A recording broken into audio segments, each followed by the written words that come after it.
Sorry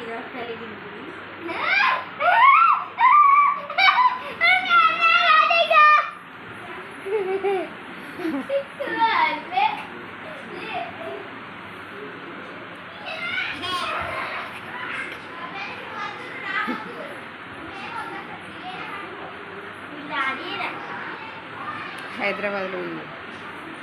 వీడు కూడా వెళ్ళొచ్చు కదా. మేము కూడా వెళ్తాం 2-3 డేస్. 3 డేస్ తర్వాత వెళ్తాం.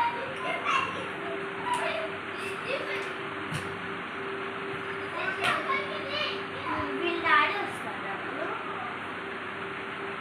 సాయంత్రం వెళ్తారా? మార్నింగ్. హలో నీకు ఎన్ని హలో కావాలి? మిస్ ఏ వారం పెట్టారా నువ్వు పెట్టి చేసిన